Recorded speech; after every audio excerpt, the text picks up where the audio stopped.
प्रिय. लेखक डॉक्टर राजेंद्र माने. वाचक स्वर डॉक्टर अदिती काळमेघ. रमाकांत पोद्दार. 7 जून.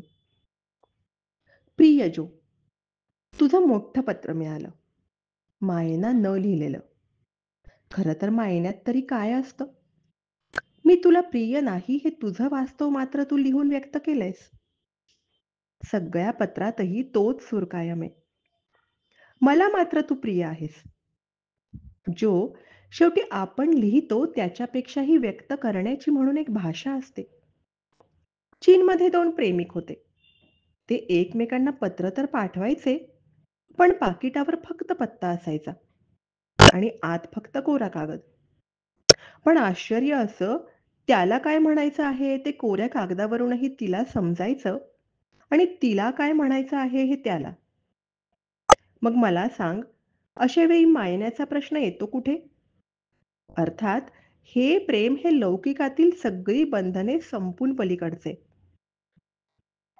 तुझं पत्र येईल असं मला सारखं वाटत होतं.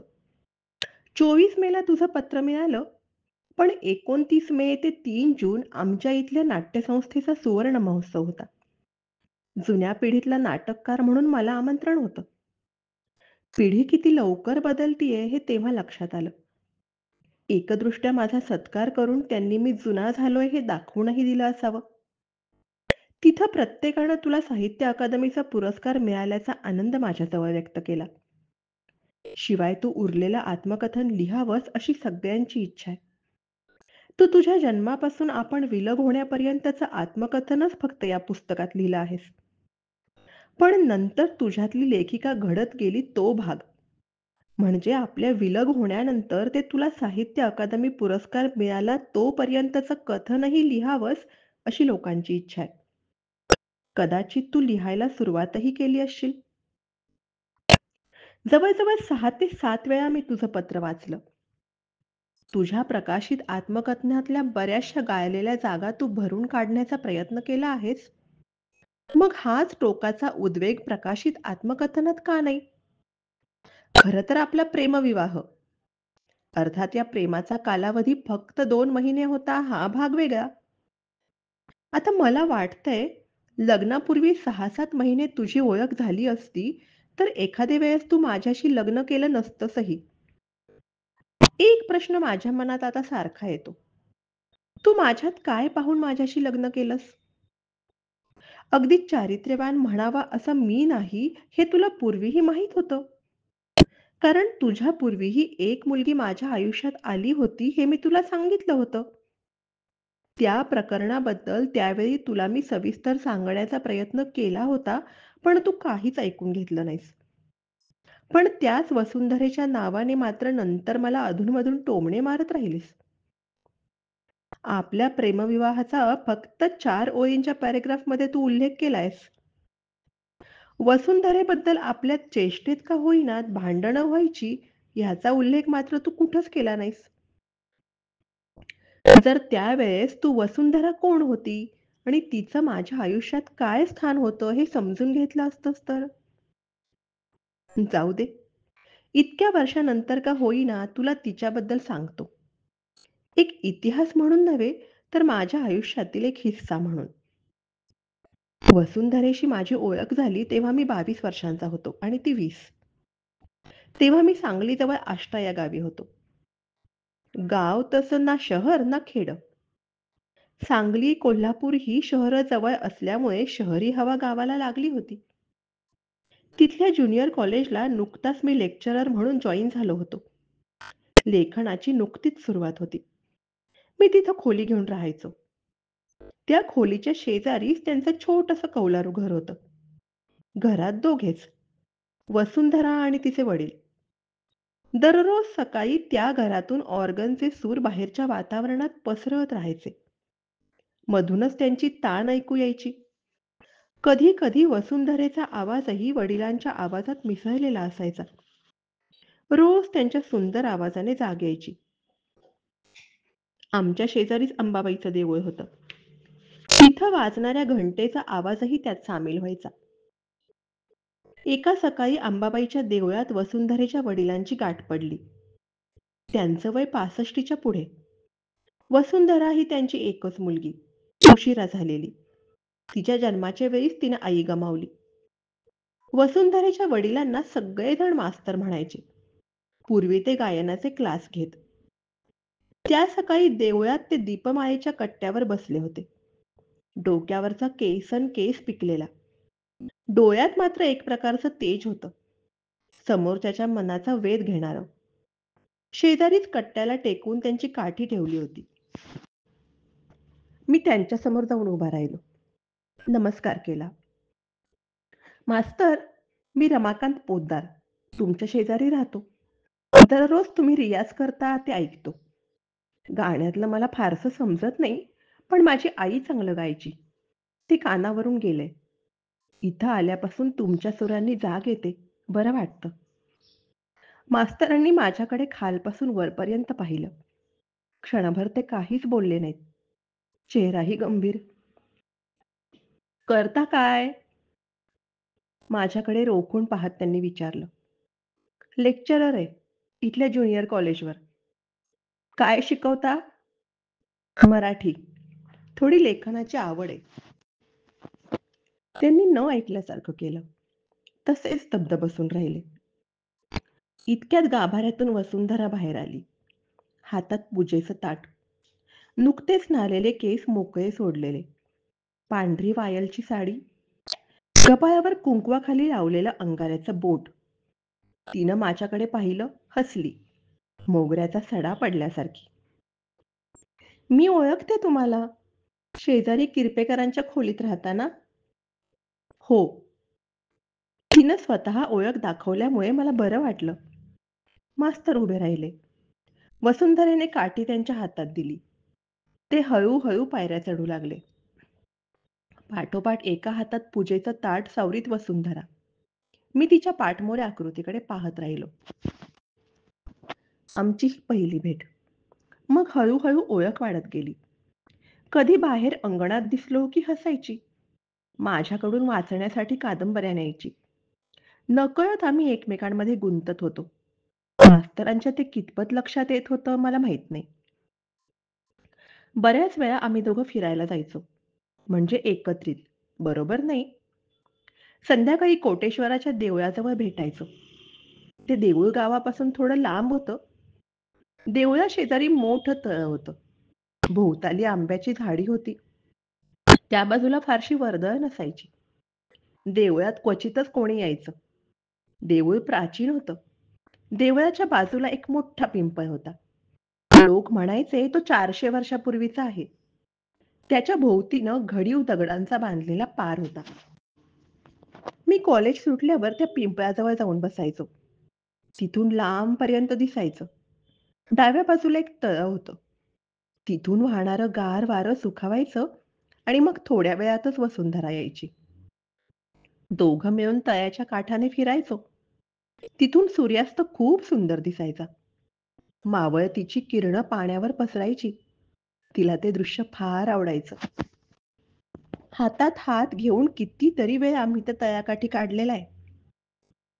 अंधारून यायला लागलं की परतायचो. पण ते सुद्धा बरोबर नाही. प्रथम ती पुढं जायची. 10-15 मिनिटानंतर मी निघायचो. एकदा एका संध्याकाळी तळ्याकाठी बसलो असताना मी तिला म्हणालो होतो, "वसू, तुला नेहमी सूर्यास्तच बघायला का आवडतो? सूर्योदय का नाही?" तिने माझ्याकडे पाहिलं.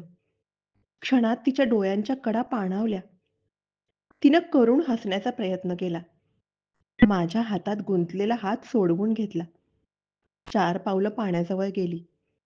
दूरवर अस्ताला जाणाऱ्या सूर्याकडे पाहत म्हणाली, "ज्यांना सूर्योदय बघणं शक्य नसतं, ती माणसं सूर्यास्तालाच सामोरी जातात. नकळत तो त्यांना आवडूही लागतो." "वसू, तुला नक्की काय म्हणायचंय? तुम्हाला काय समजायचं ते समजा." नंतर ती एकदम गंभीर झाली. लगेच घरी परत गेली. मला तिच्या त्या बोलण्याचा, वागण्याचा अर्थच समजला नाही. नंतर आमच्या खूप भेटी झाल्या. पण एका गोष्टीचं आश्चर्य वाटायचं. एका सुद्धा भेटीत तिनं कधी लग्नाचा विषय काढला नाही. शक्यतो मुली लवकरात लवकर प्रेमाचं रूपांतर विवाहात करू पाहतात, पण तिच्या बाबतीत तसं होत नव्हतं. आमची ओळख झाल्याला 7 महिने होऊन गेले. माझ्या अंदाजाने काही लोकांना आम्ही फिरायला जातो हे माहीतही झालं. खेड्यात या गोष्टी लवकर पसरतात. मी खूपदा वसुंधरेच्या घरी जायचो. बाहेरच्या खोलीत नेहमी मास्तर पेटी घेऊन बसलेले असायचे. त्यांची बोटं पेटीवर फिरत असायची. मला दरवाजात पाहून क्षणभर पेटीवरचा हात थांबायचा. ते आतल्या खोलीकडे बोट दाखवायचे. जणू त्यांना सांगायचं असायचं, वसुंधरा आत आहे. आम्ही आत तासनतास बोलत राहायचो. मास्तरांना त्याचं काहीच वाटायचं नाही. माझ्याशी मात्र ते जास्त बोलत नसत. दिवसभर पेटी आणि ते. कधी मध्येच लहर आली तर गायला सुरुवात करीत. कधी वसुंधरेला पेटी वाजवायला सांगत आणि डोळे मिटून ऐकत राहत. समाधी लागल्यासारखे तास तासभर तसेच बसत. खूपदा त्यांची ती अवस्था मी पाहिलीये. सकाळी फक्त अंबाबाईचं दर्शन घ्यायला ते बाहेर पडत, त्यानंतर दिवसभर घरीच असत. त्यांच्याकडे कोणाचं येणं जाणंही नसे. एक दोन वेळा कॉलेजमधल्याच माझ्या एका कलिगनी वसुंधरेबद्दल मला विचारलं. त्यात लपवण्यासारखं काहीच नव्हतं. मनातल्या मनात मी तिच्याशी लग्न करायचं ठरवलं होतंच. लोकांच्यात जास्त चर्चा होण्यापेक्षा सरळ वसुंधरेच्या वडिलांजवळ वसुंधरेला मागणी घालायचं असं मी ठरवलं. त्या दिवशी रविवार होता. मलाही सुट्टी होती. संध्याकाळी मी वसुंधरेच्या घरी गेलो. मास्तर नेहमीप्रमाणे भिंतीला टेकून समोर पेटी घेऊन बसले होते. मी वळून त्यांना नमस्कार केला. त्यांनी माझ्याकडे पाहिलं आणि आत बोट दाखवलं. "नाही मास्तर, आता तुमच्याशीच बोलायचंय आज." मास्तरांची पेटीवर फिरणारी बोटं थांबली. ते माझ्याकडे पाहत राहिले. एकदम विषय काढायचा म्हणजे मलाच थोडं लाजल्यासारखं झालं. मास्तरांना काही माहीत नव्हतं अशातला प्रकार नव्हता. "मास्तर, माझं वसुंधरेवर प्रेम आहे. मी तिच्याशी लग्न करू इच्छिते." हे मी सांगण्यापूर्वीच मधल्या दारात वसुंधरा येऊन उभी होती. माझं लक्ष तिच्यावर होतंच. मी मास्तरांना हे सांगितल्यावर लाजून ती आत निघून जाईल असं मला वाटलं होतं. पण मी हे मास्तरांना सांगितलं. त्यांनी वळून वसुंधरेकडे पाहिलं. तिचा चेहरा पांढरा फटक पडला होता. कोणती तरी भयप्रद घटना घडल्यासारखी 2 क्षण चौकटीला घट्ट धरून ती उभी राहिली. नंतर झटकन आत निघून गेली. असं का व्हावं हे मला समजेना. मास्तरही खाली मान घालून 2 मिनिटं स्वस्थ झाले. नंतर भिंतीला धरून उठत म्हणाले, "संध्याकाळ झालीये. माझ्याबरोबर चला, बोलू आपण." मी कोपऱ्यात भिंतीला टेकवून ठेवलेली काठी त्यांच्या हातात दिली. त्यांच्याबरोबर बाहेर पडलो. दरवाजातून वाकून पाहिलं. वसुंधरा बाहेर आली नव्हती. मास्तरांच्या बरोबर हळूहळू चालू लागलो. मास्तर शांत होते. चालत चालत मग आम्ही अंबाबाईच्या देवळात आलो. मास्तर दीपमाळेच्या जवळ कट्ट्यावर बसले. ती त्यांची नेहमीची बसण्याची जागा होती. चालत आल्यामुळे त्यांना थोडीशी धाप लागली होती. ती कमी व्हायची वाट पाहत मी त्यांच्याजवळ बसलो. त्यांची नजर देवीच्या गाभाऱ्याकडे जात होती. गाभाऱ्यात अंधार होता. तरीही त्यांनी त्या दिशेकडे पाहून हात जोडले, डोळे मिटून घेतले. 2 क्षण त्याच स्थितीत होते. नंतर त्यांनी बोलायला सुरुवात केली. "या घटनेला 8 वर्षे झाली. असं का घडलं याला त्या परमेश्वराखेरीज दुसरं उत्तर नाही. नियतीच्या मनात तसं होतं इतकंच समजायचं." आम्ही गणपतीपुळ्याला निघालो होतो. 7-8 जण होतो. सगळे गणपती भक्त. स्पेशल टॅक्सी केलेली. पहाटेचे लवकर निघालो. आषाढ संपत आलेला. ढगाळ हवामान होतं. पावसाची रिपरिप सुरू होती. घाटात धुकं होतं. सोबतीला पाऊस. रस्ता नीटसा दिसत नव्हता. काय घडलं क्षणभर समजलं नाही. टॅक्सी कशावर तरी जोरात आदळली आणि कोलांट्या खात उताराला गेली. नशीब इतकंच एका झाडाला ती अडली. लक्षात आलं तेव्हा गाडीतले 4-5 बाहेर पडले होते. मी वसुंधरेला पाहू लागलो. ती गाडीतून बाहेर फेकली गेली होती. गाडीच्या थोडी पुढे पालथी पडली होती. बेशुद्ध पडली होती. मी तिला बसतं केलं तर तिच्या पोटात गाडीच्या दाराचा पत्रा घुसलेला. रक्ताच्या धारा लागलेल्या. मी तिला तशीच उचलली. रस्त्यावर येऊन उभा राहिलो. सुदैवाने एक ट्रक येत होता. त्यातून त्यांना हॉस्पिटलपर्यंत पोहोचवलं. डॉक्टर म्हणाले, "थोडा जरी वेळ झाला असता तर वसुंधरा हाती लागली नसती."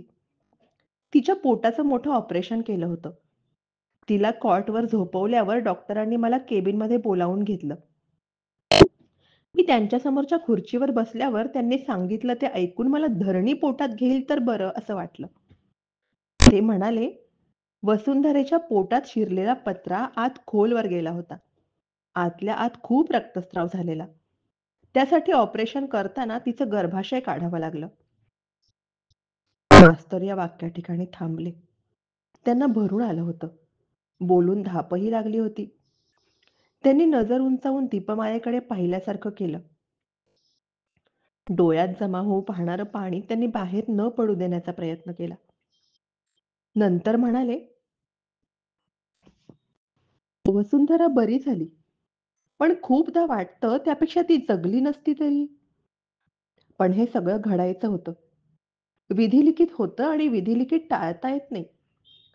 तुम्ही तिच्याशी लग्न करण्याची इच्छा व्यक्त केलीत म्हणून हे सगळं सांगितलं. वसुंधरा तुमच्याबरोबर बाहेर जाते, गप्पा मारते हे मला दिसत होतं. मी तिला कधी अडवलं नाही. तिचं लग्न होणं अवघड आहे हे मला माहिती आहे. अशा अवस्थेत कोण तिला स्वीकारणार? कितीही आणि कशीही असली तरी तिलाही भावना आहेत, मन आहे, हे मला विसरता येत नाही. तुम्ही इथं आल्यापासून ती आनंदी दिसायची. जीवनात रस घ्यायची. मीही तिला अडवलं नाही. कधीतरी या कटू सत्याला सामोरं जायचं होतंच. तिलाही ते माहिती आहे. म्हणून तिनंही कधी तुमच्याजवळ लग्नाचा विषय काढला नसेल. पण हे सगळं संकोचामुळे सांगितलंही नसेल. स्वतःचं लग्न होणार नाही हे कटू सत्य तिनं स्वीकारलंय. तुमच्या सहवासात ती निसटू पाहणारं सुख आजमावत होती. त्याबद्दल मी तिलाही दोष देत नाही. तुम्हीही देऊ नका. मास्तर बोलून थांबले. त्यांनी सांगितलं ते सगळंच मोठं विचित्र.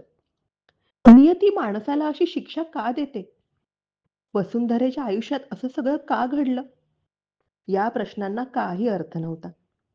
मास्तर काठी टेकत हळूहळू घराकडे चालू लागले. रस्ता संपत नसल्यासारखे पाय ओढत ते चालत होते. मी त्यांच्याबरोबर होतो, पण त्यांचं माझ्याकडे लक्ष नव्हतं. मी घराजवळ आल्यावर थांबलो. त्यांचा हात हातात घेत म्हणालो, "मास्तर, वसुंधरा जशी आहे तशी मला मान्य आहे. मी तिच्याशी लग्न करेन." त्यांनी माझ्याकडे पाहिलं. हात हातातून सोडवून घेतला. "याबाबत निर्णय वसुंधरेने घ्यायचा आहे." एवढं बोलून ते निघून गेले. मी खोलीवर सुन्न अवस्थेत परतलो. उद्या संध्याकाळी वसुंधरेला भेटायचं हे ठरवलं. पण सकाळी कॉलेजमध्येच वसुंधरेची चिठ्ठी मला मिळाली. तिनं लिहिलं होतं, "झालं गेलं विसरून जा. तुमच्या सहवासातले दिवस म्हणजे मला पडलेलं एक सुंदर स्वप्न होतं. पण ते कधीही पूर्ण न होणारं. आयुष्यात खूपदा असं घडतं. कदाचित हे सगळं तुम्हाला माझी ओळख होण्यापूर्वी माहिती असतं, तर तुम्ही माझ्याकडे वळला सुद्धा नसतात. कदाचित सहानुभूती म्हणून 4 शब्द बोलला असतात किंवा कदाचित तरी सुद्धा माझा स्वीकार केला असतात. पण नको. आता आपण थांबण्याची वेळ आली. त्यातच तुमचं आणि माझं सुद्धा सुख आहे. ज्याच्यावर आपलं प्रेम आहे, ते माणूस आपल्यामुळे दुःखी होतंय, ही भावना सुद्धा खूप कष्टी बनवणारी असते. माझ्या आयुष्याची सावली सुद्धा माझीच आहे. ती कोणावर पडायला नको. तुमच्या सहवासात पुढचं संपूर्ण आयुष्य मी जगून घेतले. सहवास किती वर्षांचा किंवा युगांचा आहे हे महत्वाचं नसतं. तो काही क्षणांचा सुद्धा असला तरी चालतो. तृप्त करणारा ठरतो. फक्त ते क्षण पूर्णार्थाने एकमेकांसाठी जगलेले असावे लागतात. ते आयुष्याला आधार द्यायला पुरेसे असतात. आता फक्त इतकीच इच्छा आहे. इथून पुढे मला भेटू नका. जशी आहे तशी मी सुखी आहे. तुमच्या आठवणी या सुखद ठेवा आहेत तर तशाच माझ्याजवळ राहू द्यात. पण यानंतर मात्र तुम्ही मला सामोरे आलात तर मी दुःखी होईन आणि मी दुःखी व्हावं असं तुम्हाला कधीच नक्की वाटणार नाही. ज्योत्स्ना, त्यानंतर वसुंधरा मला कधीच भेटली नाही. आजतागायत तिचं पुढे काय झालं हे मला माहिती नाही. मीही तिला भेटायचा प्रयत्न केला नाही. केला असता तरी फारसा उपयोग झाला नसता हे मला माहिती आहे. तशी ती मानी होती. तिच्या आयुष्याच्या रूपरेषा तिनं पूर्वीच आखून ठेवलेल्या असाव्यात. ती माझ्या आयुष्यात का आली कोणाला माहिती. खरं तर मास्तरांकडून तिच्याबद्दल कटू सत्य ऐकल्यावर वसूशी बोलायची, तिला भेटायची माझी इच्छा होती. जो तरुण वय, हवा तो एकांत हे सगळं असून सुद्धा आम्ही त्यावेळी कधी वाहवलो नाही. फक्त एकदाच मी तिचं चुंबन घेतलं होतं. त्यापेक्षा जास्त काही नाही. तिनंही कधी तसा प्रयत्न केला नाही. अर्थात तुला माझं हे म्हणणं कितपत खरं वाटेल ही शंका आहे. कारण तशी शंका येण्याइतपत माझं लग्नानंतरचं वर्तन घडलंही असावं. इतक्या वर्षांनी तुला हे सगळं मी खुलासेवार सांगतोय. हे आपण लग्नानंतर त्याच वेळी बोलू शकलो नाही. खरंच खूप गोष्टी अशा राहून जातात. विषय निघूनही काही ना काही कारणानं अर्ध्यातच राहतात. पण खरं ते तुला सांगितलं. आता वयाबरोबर विचारही पक्व झालेत. सांगताना, लिहिताना काही वाटत नाही. एक गोष्ट मात्र खरी, जेव्हा आपण नवरा-बायको म्हणून एकत्र राहत होतो, तेव्हा इतकं मोकळेपण नव्हतं, जेवढं आता एकमेकांशी पत्रात का होईना लिहिताना वाटतंय. जगातले किती नवरा-बायको हे मित्र असतात, हा एक प्रश्न आहे. पण तसं घडत नाही. मनातली काही दालनं ही गुप्त राहतातच. तू लिहिलंयस, तुला जुन्या आठवणी, म्हणजे माझ्या आयुष्यातल्या बायकांच्या बाबतीतल्या. उदाहरणार्थ रजनी शेवडे वगैरे. येत नाहीत का? येतात गं. जरूर येतात. आयुष्यात अनेक माणसं अनेक नात्यांनी येतात. त्या क्षणापुरती ती नाती चिरंजीव होतात. आयुष्याचा एक हिस्सा बनून राहतात. पण त्या सगळ्यांची तुलना तू माझ्याशी करू नकोस. तुझ्याशी तर अजिबात करू नकोस. तू माझी पत्नी होतीस, आहेस. शेवटी आपण एकमेकांना लिहितोय ती पत्र म्हणजे तक्रारी आणि निवारण असा प्रकार नव्हे गं. मला मान्य आहे, काही बाबतीत माझ्याकडून तुझ्यावर अन्याय झालाय. तुझ्या लिखाणातला स्पार्क कधी, निदान तू ज्यावेळी माझ्याबरोबर होतीस तेव्हा तरी मला दिसून आलं नाही. तू कविता मला दाखवलीस वगैरे जे मागच्या पत्रात लिहिलंयस ते खरं असेलही, मला नीटसं आठवत नाही. कदाचित त्यावेळी ड्रिंक घेतलं असेल. पण तसं घडायला नको होतं. मी तुझ्यातल्या लेखन गुणाला वाव द्यायला हवा होता. पण तेव्हा तसं घडलं नाही. त्यात तू तुझ्या कविता अनंताला दाखवायचीस आणि तिथंच माझं डोकं खवळायचं. यामागे मत्सर असेल कदाचित. जगात बायका मत्सरी असतात असं समजतात, पण खरं तर पुरुष जास्त मत्सरी असतात. फक्त इतकंच, उघड उघड ते आपला मत्सर प्रकट करत नाहीत. अनंताच्यात आणि तुझ्यात काय नातं होतं हे तुलाच खरं माहीत.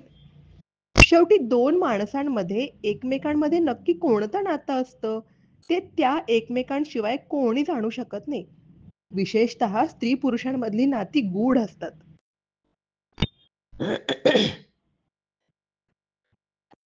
तुझ्या कवितांबाबत तो प्रत्यक्ष माझ्याशी काही बोलायचा नाही, पण इतरांजवळ तो तुझी वारेमाप स्तुती करायचा. ती माझ्या कानावर यायची. कदाचित त्यातूनच ती मत्सराची भावना वाढीला लागली. तो देखणा होता, सुस्वरूप होता. कोणत्याही स्त्रीला आवडेल इतपत तर नक्कीच. मग त्यातून तुझ्या कवितांबद्दल नाराजीची भावना माझ्या मनात निर्माण झाली असावी आणि मी तुला जास्त निग्लेक्ट केलं असावं.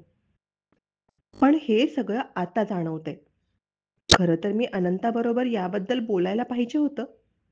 पण त्यावेळी तर काही काळ त्याचं तोंड पाहायची सुद्धा माझी इच्छा नव्हती. खूपदा मी नसताना सुद्धा तो घरी यायचा. त्याची चित्र तुला दाखवायचा. कदाचित तू तुझ्या कविता त्याला दाखवत असावीस. पण मला हे आवडायचं नाही. हळू हे सगळं वाकडं होत गेलं. संशयानं मनात घर केलं की सगळ्याच मनाचा तोल जातो तसं काहीसं झालं. त्यावेळी अनंताला मी विचारणार होतो, ज्योत्स्नाबद्दल तुझ्या मनात प्रेम वगैरे आहे का? आणि असलं तर त्यात मानसिक इन्व्हॉल्वमेंट किती आणि शारीरिक किती? पण नाही विचारलं. आता तर तो न्यूयॉर्कला सेटल झालाय. जो, खरंच आता मला वाटतंय, तू एकटीनं सगळं कसं निभावलं असशील? तू इथून गेलीस तेव्हा सुद्धा वादळ अन पाऊस होता. पण रात्रीपुरती सुद्धा थांबली नाहीस. भर पावसात बाहेर पडलीस. त्या रात्रभर मी पीत बसलो होतो. पण मन बधीर होत नव्हतं. पहाटे कधी रामकाकांनी झोपवलं हे मला कळलंच नाही. खरं तर रामकाका आहेत म्हणून अजून मी आहे.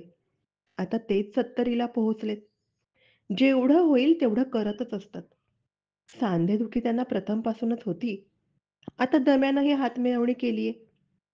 आता सध्या आमच्या या घराच्या छताखाली रामकाका, मी, त्यांचा संधिवात आणि दमा आणि माझं डायबिटीज ब्लड प्रेशर असे आम्ही 6 जण राहतो आहोत. एकमेकांना सांभाळतो आहोत. तू कशी आहेस? तुझा रमाकांत.